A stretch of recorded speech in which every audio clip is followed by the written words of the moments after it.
Hello friends, my name is Ankit Kulsresht. I am the Assistant Professor Babu Banat Sidas University Lucknow in Mechanical Engineering Department. Friends, आज मैं आप लोगों के साथ जो topic discuss करने जा रहा हूँ उस टॉपिक का नाम है थ्योरीज ऑफ फेल्योर. तो my topic is theories of failure. Theories of failure discuss करने जा रहा हूँ आज का जो मेरा टॉपिक है. अब फ्रेंड्स, मैं आप लोगों को बताऊँ कि इस टॉपिक को डिस्कस क्यों कर रहे हैं, क्या ज़रूरत है थ्योरीज ऑफ फेल्योर डिस्कस करने की. इस बात को समझने से पहले मैं फ्रेंड्स आप लोगों के साथ एक छोटी सी प्रॉब्लम डिस्कस करने चाहता हूँ. मान लीजिए ये एक मेरा बीम है, ये मेरा एक मेंबर है, एक बीम है, एक कैंटिलीवर बीम मैंने ले लिया है. This is my cantilever, this is my beam actually. ये इसका न्यूट्रल एक्सिस है और इस न्यूट्रल एक्सिस पर मान लीजिए फ्रेंड्स मेरा जो है वो एक लोड P लग रहा हुआ है. एक लोड P लगा हुआ है जिसका मैग्नीट्यूड है 150 न्यूटन. तो लोड का मैग्नीट्यूड है 150 न्यूटन और इसका जो बीम का जो क्रॉस सेक्शन एरिया है, the cross section area of the beam A is to मान लीजिए 1 mm स्क्वायर है, 1 मिलीमीटर स्क्वायर mm स्क्वायर है. सॉरी,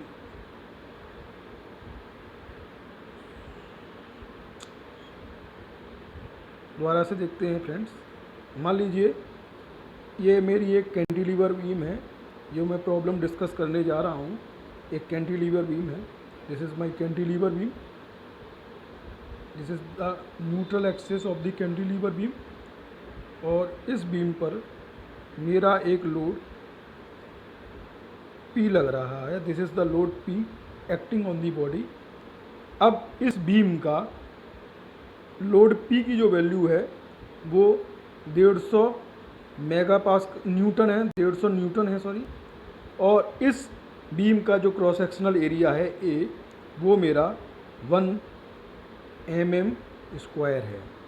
तो मैं बात करूं कि इस बीम पर कितना स्ट्रेस जनरेट होगा. इस बीम के हर एक पॉइंट पर जो स्ट्रेस जनरेट होगा, जैसे हम इसका एक क्रॉस सेक्शनल एरिया ले लें तो इस पर एक हर पॉइंट पर, इस बीम के हर पॉइंट पर हर बीम, इस पूरी एंटायर बीम के हर पॉइंट पर सेम स्ट्रेस जनरेट होगा जिसका जो मैग्नीट्यूड होगा स्ट्रेस का वो होगा sigma is to load by area. Load है हमारा 150 और हमारा एरिया है 1 मीटर स्क्वायर. तो यहाँ से जो स्ट्रेस आया वो मेरा आएगा 150 megapascal. 150 megapascal is the stress acting on this beam entire point, because the point in this beam is all the points in this beam are critical point and the stress is 150 megapascal. अब friends, मैं इस beam को fail होने से बचाना चाहता हूँ. मैं चाहता हूँ कि मेरी बीम फेल ना हो. तो ये मेरा क्या है, ये इस बीम पर लगने वाला स्ट्रेस है मेरा. इसको हम ये 150 मेगापास्कल का स्ट्रेस मेरी बीम पर लग रहा है और मैं इस बीम को फेल होने से यदि बचाना चाहता हूँ तो मैं एक ऐसा मटेरियल सेलेक्ट करूँगा जिसका जो स्ट्रेस है वो 150 मेगापास्कल से ज़्यादा हो. यानी कि फेल होने से बचाने के लिए जो स्ट्रेस है वो एक्टिंग स्ट्रेस से, जो स्ट्रेस हमारा आया उससे ज़्यादा होना चाहिए. उसका the strength of the beam is greater than the stress. तो इस बीम का जो यदि हम बात करें, हम जानते हैं कि कास्ट आयरन का जो स्ट्रेंथ होता है, इसका जो कास्ट आयरन का यदि मैं यंग्स मॉडुलस की बात करूं या यील्ड स्ट्रेंथ की बात करूं वो 100 मेगापास्कल होता है, 100 गीगापास्कल होता है. तो 100 गीगापास्कल होता है कास्ट आयरन का. This is the 150 kilo Newton. The load is 150 kilo Newton. So the stress is 150 और मेगा पास्कल का मेगा और ये 3 यानी कि 150 गीगा पास्कल। सॉरी, यहाँ थोड़ा मैं चेंज करना चाहूँगा। जो मेरी जो वैल्यू आएगी वो स्ट्रेस की जो वैल्यू आएगी वो 150 गीगा पास्कल आएगी। The value of the stress is 150 giga pascal. तो मैं इस बीम को फेल होने से बचाना चाहता हूँ जिस पर स्ट्रेस हमारा 150 गीगा पास्कल लगा हुआ है। तो मैं यदि कास्ट आयरन का मटेरियल सेलेक्ट करूं, यदि मैं इस बीम की डिज़ाइन कास्ट आयरन की बनाऊं, इस मेंबर को मैं कास्ट आयरन का बनाऊं, तो उसका स्ट्रेंथ होता है कास्ट आयरन का 100 गीगा पास्कल। तो 100 गीगा पास्कल उसका स्ट्रेंथ है और स्ट्रेस कितना लग रहा है 150 मेगा पास्कल। तो इस केस में जो हमारा जो स्ट्रेस है वो उसकी यंग्स मोड यील्ड स्ट्रेंथ से ज़्यादा हो जाएगा in case of cast iron. Cast iron के केस में जो स्ट्रेस है वो स्ट्रेंथ से ज़्यादा हो जाएगा, तो हमारा क्या होगा, मेंबर फेल कर जाएगा। तो इसके लिए मुझे क्या सेलेक्ट करना चाहिए, इसके लिए मुझे सेलेक्ट करना चाहिए स्टील, क्योंकि स्टील का जो कास्ट आयरन के केस में तो हमारा मेंबर फेल कर जाएगा, बट हम जानते हैं कि इन case of steel the strength of the material is 200 giga pascal. तो इन केस ऑफ स्टील हमारा जो स्ट्रेंथ है वो कितना है 200 मेगा पास्कल है और एक्टिंग स्ट्रेस कितना है 150 मेगा पास्कल है। तो जो एक्टिंग स्ट्रेस है वो 150 वो हमारा 150 से ज़्यादा है। तो यदि मैं इस बीम का मटेरियल कास्ट आयरन की जगह चेंज करके स्टील कर दूं तो मेरी बीम जो है फेल होने से, ये मेंबर हमारा फेल होने से बच जाएगा। तो मतलब हम यहाँ तक हम ये बात समझ सकते हैं कि मेरे मेंबर का जो स्ट्रेंथ है वो एक्टिंग स्ट्रेस से ज़्यादा होना चाहिए यदि मैं किसी भी मेंबर को फेल होने से बचाना चाहता हूँ। तो फ्रेंड्स, इस केस में हमने देखा कि मेरे इस मेंबर पे जो स्ट्रेस लग रहा है वो सिर्फ और सिर्फ नॉर्मल स्ट्रेस है। इस एक्सियल लोड के चलते सिर्फ और सिर्फ नॉर्मल स्ट्रेस हुआ। तो इस केस में हमारा जो 150 मेगा पास्कल है वही मेरा मेन स्ट्रेस है। इसी स्ट्रेस पर मैं सारी कैलकुलेशन करूँगा और इसी स्ट्रेस के बिहाफ पर मैंने बता दिया कि इस बीम को फेल होने से बचाने के लिए मेरे को स्टील का बनाना पड़ेगा, तब जाके ये मेंबर मेरा फेल होने से बच पाएगा, क्योंकि स्टील का जो स्ट्रेंथ है वो 200 गीगा पास्कल है और एक्टिंग स्ट्रेस हमारा 150 गीगा पास्कल है। तो मैं थोड़ा सा देखना चाहूँ स्टील के केस में मेरा क्या हुआ। स्टील के केस में मेरा क्या हुआ, जो स्ट्रेंथ है वो कितना है मेरा 200 गीगा पास्कल और मेरा जो स्ट्रेस एक्ट किया था जिसको मैंने कैलकुलेट किया था वो किया था 150 मेगा पास्कल। तो इस केस में मैं देखूँ strength is greater than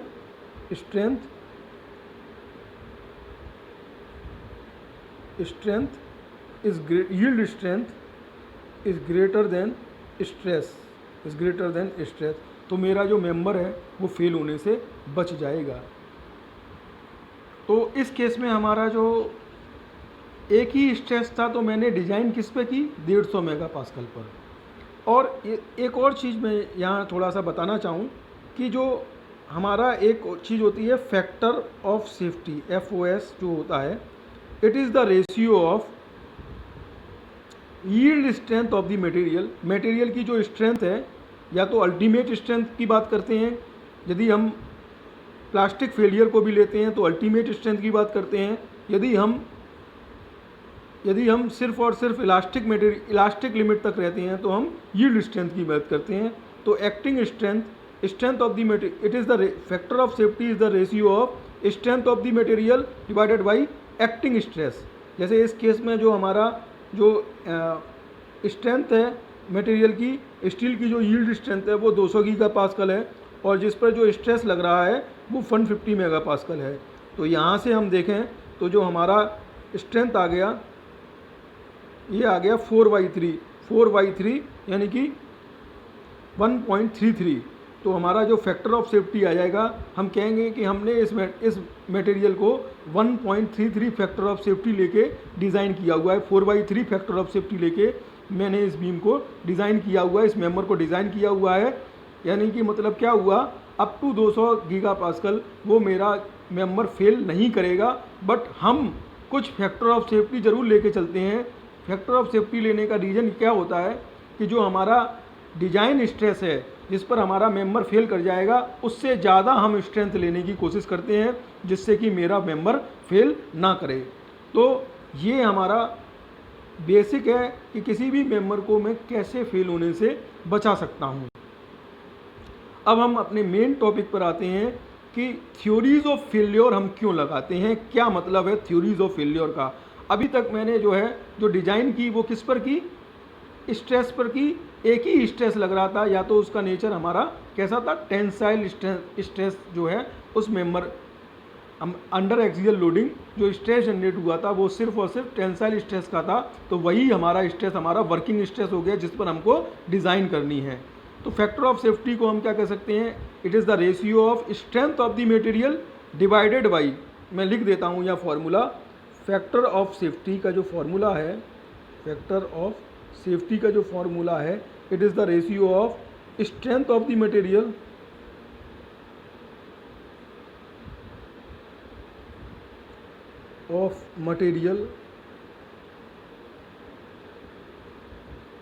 divided by working stress.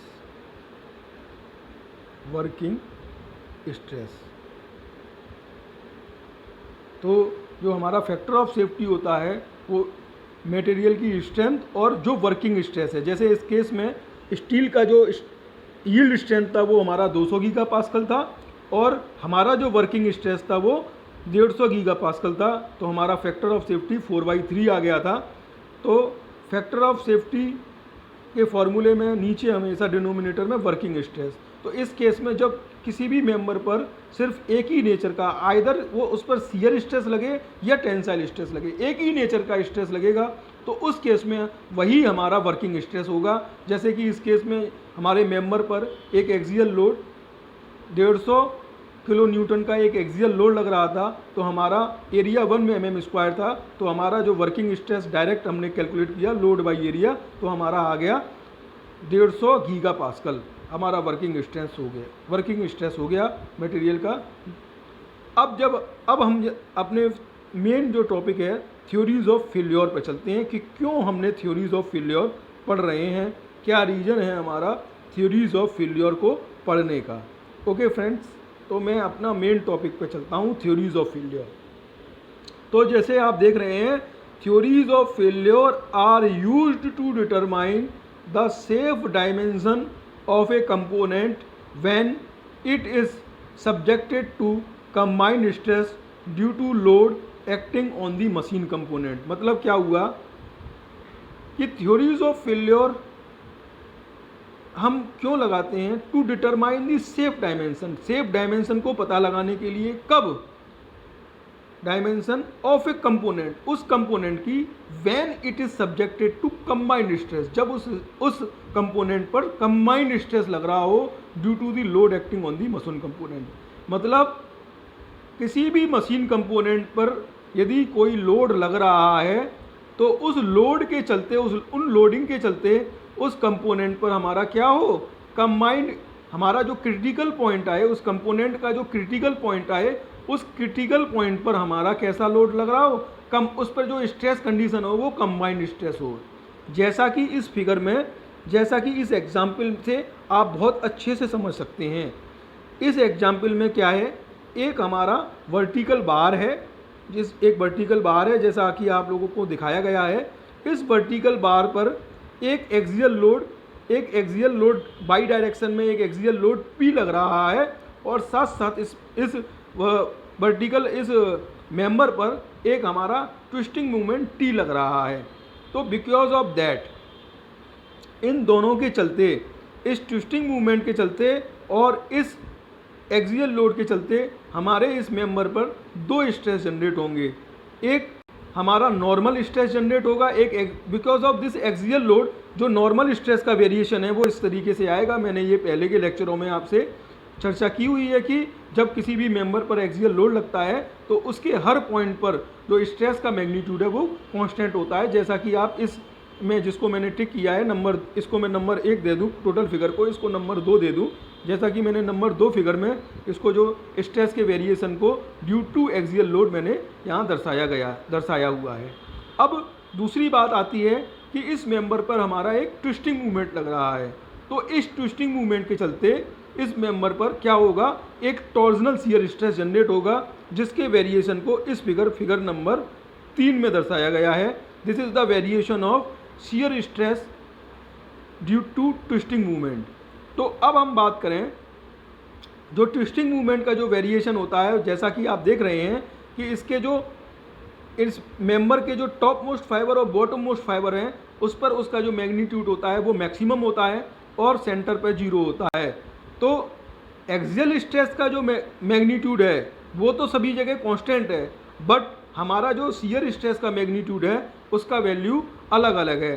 तो हम कह सकते हैं कि जो हमारे एक्सट्रीम फाइबर होंगे, क्यों उस पर नॉर्मल स्ट्रेस तो एक्सट्रीम फाइबर हो, चाहे न्यूट्रल फाइबर हो, चाहे हमारा कोई इंटरमीडिएट फाइबर हो, एक्सियल स्ट्रेस का मैग्नीट्यूड तो सेम है, परंतु हमारे जो शियर स्ट्रेस है, जो टॉर्जनल शियर स्ट्रेस है, उसका जो मैग्नीट्यूड है वो कहाँ मैक्सिमम है, एक्सट्रीम फाइबर पर।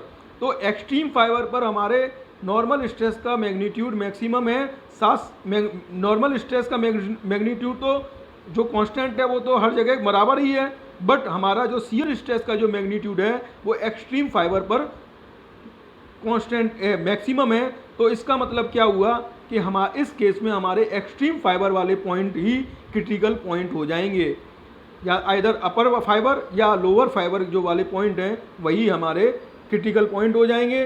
तो मैं यदि एक इस लेफ्ट हैंड साइड वाले इस क्रिटिकल पॉइंट का स्टेट ऑफ स्ट्रेस ड्रॉ करना चाहूँ तो वो कुछ इस तरीके से आएगा। सिग्मा ए इस लोड के चलते, इस एक्सियल पुल के चलते जो स्ट्रेस है वो तो बाई डायरेक्शन में जो स्ट्रेस जनरेट होगा, जिसको मैं सिग्मा बाई कह रहा हूँ। सिग्मा बाई की वैल्यू क्या होगी, लोड बाई एरिया से हम सिंपली कैलकुलेट कर लेंगे। लोड बाई एरिया से सिग्मा इस नॉर्मल स्ट्रेस की वैल्यू से कैलकुलेट कर लेंगे। अब इस टॉर्जन के चलते, इस ट्विस्टिंग के चलते एक शियर स्ट्रेस जनरेट होगा जिसका मैग्नीट्यूड कुछ इस तरीके से होगा। This is the torsional shear stress.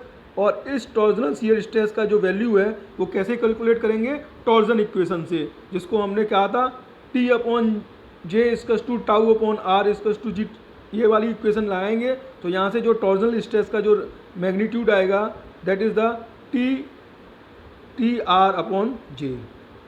This is the value of torsional shear stress. यहाँ से हम टॉर्जनल शियर स्ट्रेस का इस इक्वेशन से वैल्यू कैलकुलेट करेंगे और नॉर्मल स्ट्रेस का वैल्यू लोड बाई एरिया से कैलकुलेट कर लेंगे। तो अब हम क्या देख रहे हैं, इस समय इस जो क्रिटिकल पॉइंट हमारा जो एक्सट्रीम फाइबर वाला क्रिटिकल पॉइंट है, जिसको मैं क्रिटिकल पॉइंट कह रहा हूँ क्योंकि उसी पर हमारा जो स्ट्रेस है वो मैक्सिमम है। दोनों ही स्ट्रेस हमारे normal stress as well as shear stress हमारा मैक्सिमम है। तो इस क्रिटिकल पॉइंट पर हमारा जो स्टेट ऑफ स्ट्रेस है वो कैसा है, कंबाइंड नेचर का है। मतलब इस क्रिटिकल पॉइंट पर हमारा शियर स्ट्रेस भी लग रहा है और नॉर्मल स्ट्रेस भी लग रहा है। तो इस केस में हम कहेंगे कि this is the at that condition this member is under the critical point of this member is under the combined stress. तो अब इसको हमको फेल होने से बचाना है तो हमको थ्योरीज ऑफ फेल्योर का सहारा लेना पड़ेगा। थ्योरीज ऑफ फेल्योर का यूज़ करके हम किसी भी मेंबर पर जिस पर हमारा कंबाइंड स्ट्रेस लगता है उस मेंबर को फेल होने से बचा सकते हैं। यदि किसी भी मेंबर पर सिर्फ और सिर्फ शियर लगे या सिर्फ और सिर्फ नॉर्मल स्ट्रेस लगे तो उस समय थ्योरीज ऑफ फेल्योर लगाने की ज़रूरत नहीं है। जैसे मान लीजिए इस मेंबर पर हमारा, जैसे कि मैंने प्रीवियस एग्जाम्पल लिया था कि मेंबर पर हमारा सिर्फ और सिर्फ क्या लग रहा था, एक एक्सियल स्ट्रेस लग रहा, एक एक्सियल पुल लोड लग रहा था, एक एक्सियल लोड लग रहा था, उसके चलते सिर्फ और सिर्फ हमारा एक नॉर्मल स्ट्रेस आया, this is the load by area. तो उसके लिए हमें थ्योरीज ऑफ फेल्योर लगाने की जरूरत नहीं है। वो उस समय जो हमारा नॉर्मल स्ट्रेस आया वही हमारा क्या था, वर्किंग स्ट्रेस था। बट जब किसी भी मेंबर पर कंबाइंड स्टेट ऑफ स्ट्रेस की कंडीशन आ जाए, यानी कि शियर और नॉर्मल स्ट्रेस दोनों एक साथ लग रहे हो, तो उस केस में हमको पहले निकालना पड़ेगा प्रिंसिपल स्ट्रेस। इस केस में मैंने इसीलिए इससे पहले जो टॉपिक पढ़ाया था वो प्रिंसिपल स्ट्रेस था, क्योंकि पहले आपको जो है under combined loading condition, under combined stress condition हमको एक जो प्रिंसिपल स्ट्रेस होता है वो उस पॉइंट पर लगने वाला किसी उस पॉइंट को मैं रोटेट करूं तो उस किसी पर्टिकुलर प्लेन पर उस समय हमारे नॉर्मल स्ट्रेस की वैल्यू मैक्सिमम होती है, उसी को हम क्या कहते हैं, प्रिंसिपल प्लेन कहते हैं, और उस समय लगने वाले स्ट्रेस को मैक्सिमम स्ट्रेस कहते हैं। इस समय तो इस प्रिंसिपल स्ट्रेस कॉन्सेप्ट का यूज़ करके हम पहले क्या करेंगे, मैक्सिमम स्ट्रेस निकालेंगे, फिर उस मैक्सिमम स्ट्रेस की हेल्प से हम क्या करेंगे, हम थ्योरीज ऑफ फेल्योर का यूज़ करके अपने मेंबर को फेल होने से बचा सकते हैं। आई होप आपको थ्योरीज ऑफ फेल्योर क्यों यूज़ होते हैं, तो थ्योरीज ऑफ फेल्योर का यूज़ होने का एक लाइन में बात करूं, why the theories of failure are implemented, the reason of the theories of failure are implemented to save the member when the critical point of this member is subjected to combined stress. Combined stress means both normal stress as well as shear stress. I hope इतनी बात आपको theories of failure क्यों लगाते हैं ये बात आप लोगों को अच्छे से समझ में आ गई होगी। तो मैं इसके आगे चलता हूँ कि अब हमारी बात आती है कि कितने टाइप की थ्योरीज ऑफ फेल्योर हैं। तो अगली स्लाइड में हमारी जो टोटल थ्योरीज ऑफ फेल्योर हैं, ये जो मैंने आपको बता ही दिया है पहले कि जो मेजर प्रिंसिपल स्ट्रेस होगा उसके बिहाफ पर हम लोग थ्योरीज ऑफ फेल्योर के उसको सेव करेंगे। अब बात करते हैं कि types of theories of failure. Theories of failure कितने टाइप की हैं, तो थ्योरीज ऑफ फेल्योर 5 टाइप की होती हैं। पहली हमारी थ्योरीज ऑफ फेल्योर है, that is the maximum principal stress theory. This theory, और इसको हम मैक्सिमम नॉर्मल स्ट्रेस थ्योरी भी कहते हैं। मैक्सिमम प्रिंसिपल स्ट्रेस थ्योरी को हम लोग मैक्सिमम नॉर्मल स्ट्रेस थ्योरी भी कहते हैं। इसको शॉर्ट फॉर्म में MPST कहते हैं, maximum principal stress theory, MPST। This theory is given by sir Rankine, that's why this theory is known as Rankine's theory. Rankine ने दिया था इस थ्योरी को, इसलिए मैक्सिमम प्रिंसिपल स्ट्रेस थ्योरी को रैनकाइन थ्योरी भी कहते हैं। ये जो नाम है थ्योरी के, जो साइंटिस्ट के बेसिस पर नाम है, ये आप लोग ज़रूर याद रखिए, क्योंकि कई सारे कॉम्पिटिटिव एग्जाम्स में आपसे कई बार ऐसा जैसे क्वेश्चन बन जाता है कि मिलान करिए कि मैक्सिमम एक तरफ दे देगा maximum principal stress theory, maximum shear stress theory, और दूसरी तरफ साइंटिस्ट के नाम दे देगा। उस केस में आपको मिलान करने के लिए ये साइंटिस्ट का नाम आप ज़रूर याद रखिए। जैसे अगला दूसरी थ्योरी है हमारी maximum shear stress theory, MMST, जिसका शॉर्ट फॉर्म क्या है, मैक्सिमम शियर स्ट्रेस थ्योरी, जिसको हम MSST के नाम से भी जानते हैं। MSST is the short form of maximum shear stress theory. This theory is given by Guest and Tresca's. तो इस थ्योरी को हम गस्ट एंड ट्रेस्कास थ्योरी के नाम से भी जानते हैं। तीसरी थ्योरी है हमारी मैक्सिमम प्रिंसिपल स्ट्रेन थ्योरी। पहली थ्योरी क्या थी, मैक्सिमम प्रिंसिपल स्ट्रेस थ्योरी, और तीसरे नंबर की जो थ्योरी है उसको हम मैक्सिमम प्रिंसिपल स्ट्रेन थ्योरी कहते हैं। तो इसका जो शॉर्ट फॉर्म है MPS सफिक्स में T और फिर T, MPST, maximum principal strain theory. This theory is given by इस थ्योरी का जो दूसरा नाम है वो सेंट वेंटास थ्योरी भी है, सेंट वेंटास थ्योरी भी कहते हैं इस थ्योरी को। अगली जो चौथे नंबर की थ्योरी है, that theory is known as total strain energy theory, TSET, total strain energy theory. This is given by sir Haigh's, that's why this theory is also known as Haigh's theory. And last theory, this is known as, 5वें number की जो theory है वो है हमारी maximum distortion energy theory, जिसको MDET कहते हैं। This theory is given by von Mises and Hencky's, that's why this theory is known as von Mises and Hencky's theory. तो 5 थ्योरी हैं, टोटल 5 थ्योरी ऑफ फेल्योर हैं। पहली theory हमारी maximum principal stress theory है, जिसको हम रैनकाइन theory कहते हैं। दूसरी थ्योरी हमारी मैक्सिमम शियर स्ट्रेस थ्योरी है, जिसको हम गेस्ट एंड ट्रेस्कास थ्योरी कहते हैं। तीसरी थ्योरी हमारी मैक्सिमम प्रिंसिपल स्ट्रेन थ्योरी है, जिसको हम सेंट वेंटास थ्योरी भी कहते हैं। चौथे नंबर की थ्योरी हमारी टोटल स्ट्रेन एनर्जी थ्योरी है, जिसको हम हाइक्स थ्योरी भी कहते हैं। और पाँचवें नंबर की थ्योरी हमारी मैक्सिमम डिस्टॉर्शन एनर्जी थ्योरी है, जिसको हम वॉन माइसेस एंड हेंकीस थ्योरी भी कहते हैं। तो आई थिंक इन पांचों का नाम आपको हमेशा याद रखना चाहिए, और इनका जो साइंटिफिक नेम है, जो साइंटिस्ट के जिन जिन साइंटिस्ट ने इनको प्रपोज किया, उन साइंटिस्ट के नाम से भी इन थ्योरी का नाम है। तो इन दोनों नामों को आप लोग हमेशा लर्न करिए, क्योंकि कई बार हमारा जो मैचिंग टाइप के क्वेश्चन होते हैं, उनमें एक तरफ मान लीजिए हमारी थ्योरी दे दी और दूसरी तरफ साइंटिस्ट का नाम दे दिया और ऑर्डर थोड़ा ऊपर नीचे कर दिया। तो उसको आपको मिलान करना होता है कि कौन सी थ्योरी कौन सा के साथ मिल रही है। तो ऐसे क्वेश्चंस भी कई बार हमारे जो है आते हैं हमारे इंजीनियरिंग सर्विसेज के एग्ज़ाम में, कई सारे कॉम्पिटिटिव एग्ज़ाम में, PSUs एग्ज़ाम में, स्टेट लेवल के एग्ज़ाम में हमें ऐसे क्वेश्चंस दिखाई देने को मिल जाते हैं। तो आगे एक एक थ्योरी को हम समझने की कोशिश करते हैं, और एक एक थ्योरी के सिग्निफिकेंट को हम समझते हैं, कैसे अप्लाई होती है वो हम लोग आगे पढ़ेंगे। एक एक थ्योरी को मैं उठाता हूँ। तो सबसे पहली जो थ्योरी है वो मेरी है मैक्सिमम प्रिंसिपल स्ट्रेस थ्योरी। मान लीजिए कोई स्टेट ऑफ स्ट्रेस है, जो मैंने जनरली जो मैं ले रहा हूँ कि सिग्मा एक्स और सिग्मा बाई दोनों टेंसाइल नेचर के होंगे, और जो शियर स्ट्रेस होगा वो टाउ एक्स बाई इस मोस्ट राइट हैंड वाले साइड वाले प्लेन पर क्लॉक वाई डायरेक्शन में है।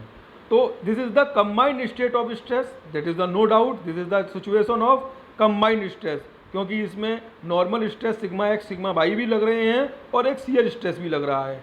तो इसके लिए हमने आप लोगों को फॉर्मूलेज बताए हुए हैं। You can easily calculate the principal stress, जैसे मैंने आप लोगों को प्रीवियस लेक्चर में बताया था।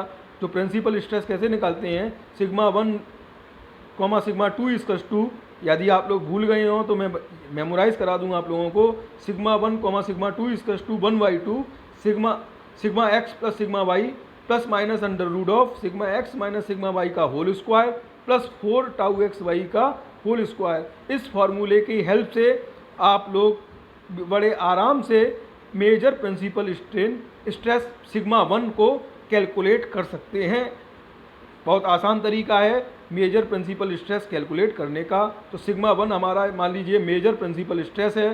तो मैक्सिमम प्रिंसिपल स्ट्रेस थ्योरी क्या कहती है, पहले हम देखेंगे कंडीशन फॉर द फेल्योर।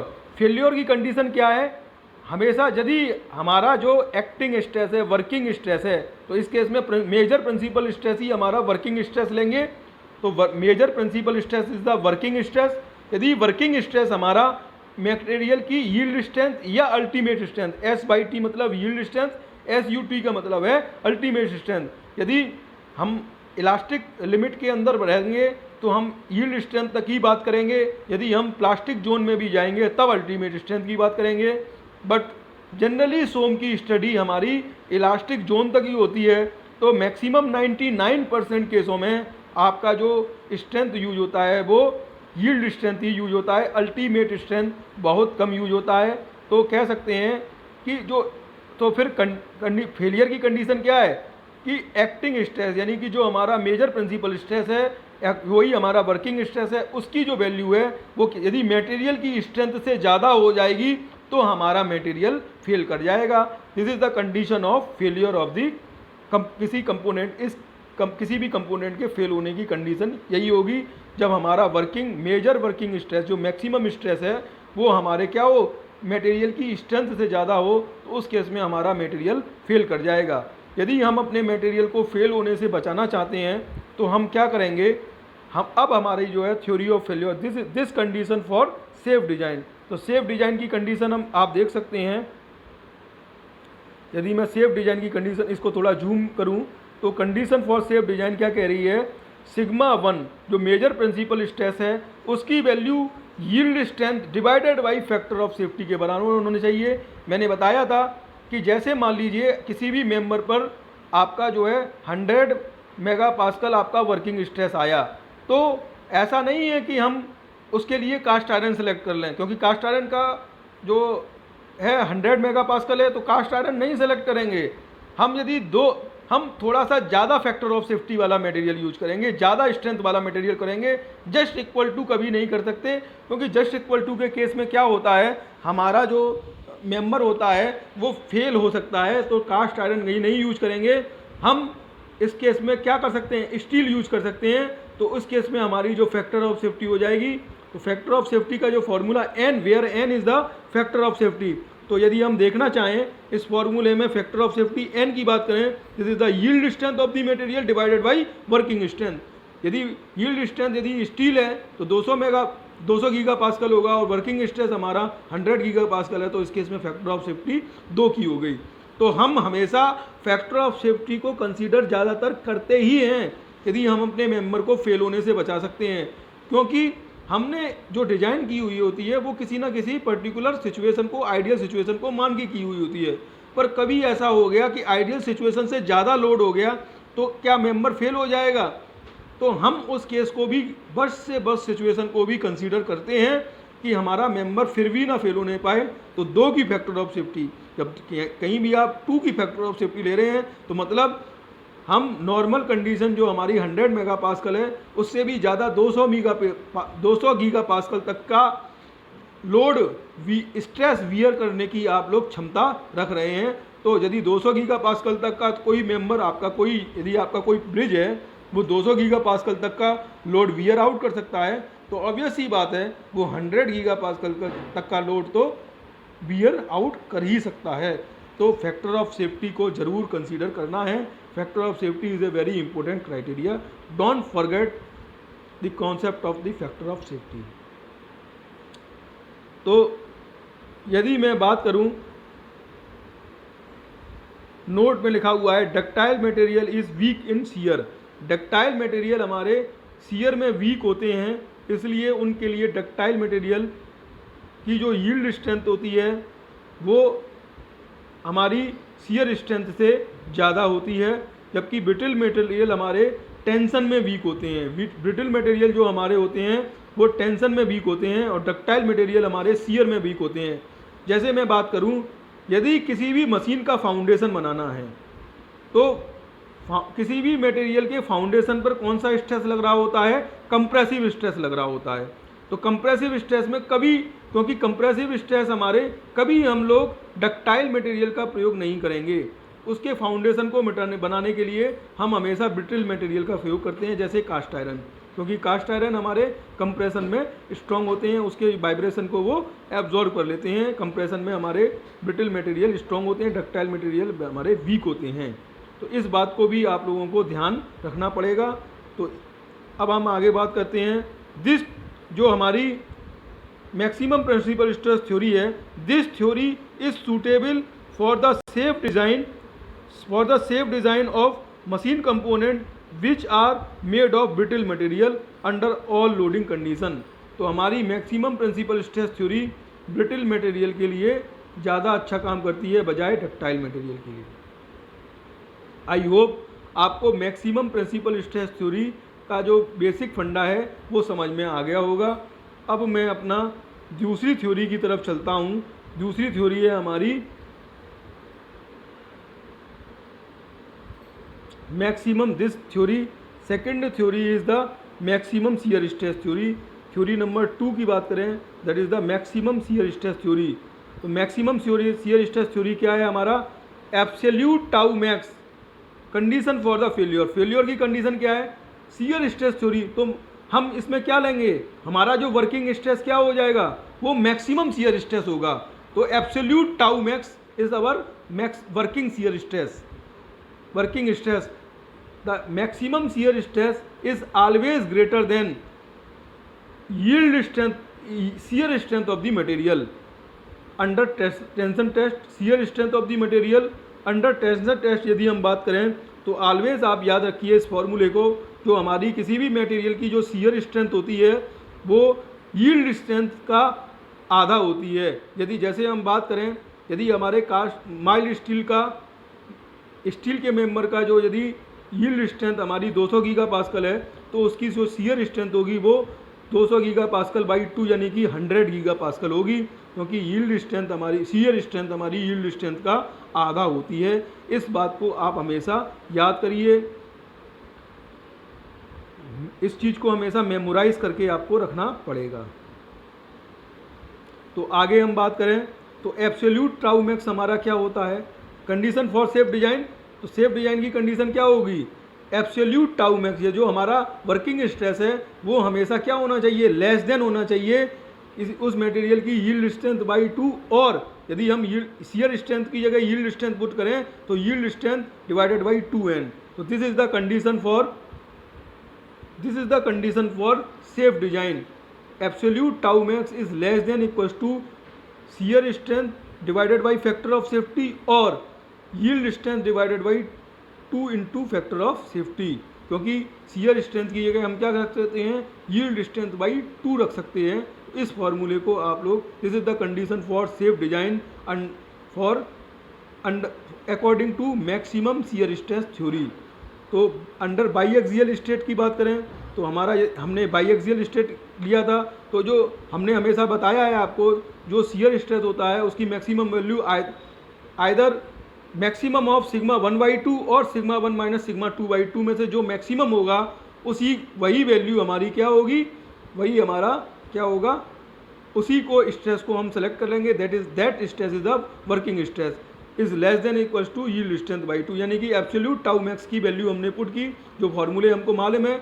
हम एब्सोल्यूट टाउ मैक्स को मेजर प्रिंसिपल स्ट्रेस का फॉर्मूला याद रखें तो हमारा जो है एब्सोल्यूट टाउ मैक्स भी आ सकता है। एब्सोल्यूट टाउ मैक्स की जो वैल्यू होती है मैक्सिमम ऑफ सिग्मा 1/2 और सिग्मा 1 माइनस सिग्मा 2/2, इन दोनों में से जो मैक्सिमम हो वही हमारा एब्सोल्यूट टाउ मैक्स हो जाएगा। तो जो वर्किंग स्ट्रेस है एब्सोल्यूट टाउ मैक्स, उसकी value sigma S/T/2 into factor of safety से कम होना चाहिए यदि हम अपने मेंबर को फेल होने से बचाना चाहते हैं। तो आप देख सकते हैं कि 2 से 2 कट गया तो बात वही आ गई, maximum principal stress are gives same result for ductile material under biaxial state of stress when the principal stress are in same nature.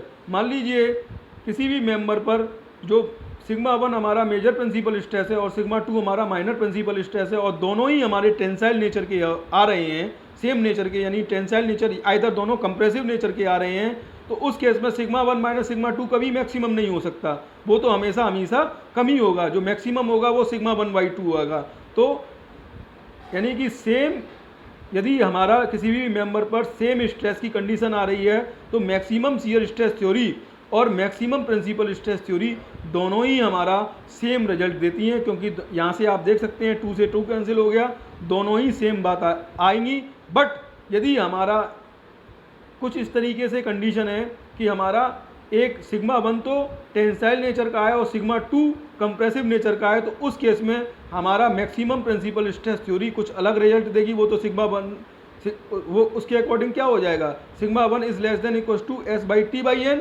But हमारा जो मैक्सिमम शियर स्ट्रेस थ्योरी के साथ जो रिजल्ट आएगा वो आएगा सिग्मा 1 माइनस सिग्मा 2, क्योंकि दोनों अलग नेचर का है तो दोनों प्लस हो गए, सिग्मा 1 प्लस सिग्मा 2 हो गए, क्योंकि माइनस माइनस प्लस हो जाता है। तो उस केस में हमारा जो sigma 1 minus sigma 2/2 absolute tau max use होगा, यानी sigma 1 plus sigma 2/2 absolute tau max use होगा, और हमारा जो रिजल्ट है वो मैक्सिमम प्रिंसिपल स्ट्रेस थ्योरी से डिफर आएगा जब दोनों प्रिंसिपल स्ट्रेस का नेचर अलग अलग हो। पर जब दोनों ही प्रिंसिपल स्ट्रेस का नेचर सेम होने लगेगा तो उस केस में हमारा जो रिजल्ट आएगा वो अलग अलग आएगा। तो आई होप आपको इतनी बात समझ में आ गई होगी। तो फ्रेंड्स, आज हम इन दो थ्योरीज़ के, आज मैंने ये दो थ्योरीज़ आप लोगों के साथ डिस्कस की। अब आगे की जो थ्योरी है मैक्सिमम प्रिंसिपल स्ट्रेन थ्योरी, अब हमारी 2 थ्योरी हो गई, टोटल 5 थ्योरी थी, जिसमें हमने मैक्सिमम प्रिंसिपल स्ट्रेस थ्योरी, जिसको हम क्या कह रहे हैं, अपना रेनकैन थ्योरी कह रहे हैं, और दूसरा हमारा मैक्सिमम शियर स्ट्रेस थ्योरी, जिसको हम लोग ट्रेस्कास थ्योरी कह रहे हैं। इन दोनों थ्योरी को हमने फिनिश कर लिया, यानी कि रेनकैन थ्योरी और ट्रेस्कास थ्योरी को हमने फिनिश कर लिया है। अब हम अपने अगले जो थ्योरी पर, हमारी 3 थ्योरी ऑफ फेल्योर बचे हुए हैं, अगली थ्योरी ऑफ फेल्योर है मैक्सिमम प्रिंसिपल स्ट्रेन थ्योरी, फिर उसके बाद हमारी maximum total strain energy theory और फिर मैक्सिमम डिस्टॉर्शन एनर्जी थ्योरी। इन 3 थ्योरी के बाद हमारा ये टॉपिक ओवर होगा theory of failure.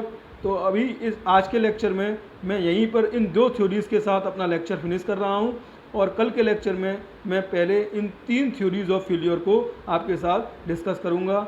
Okay friends, good night, bye.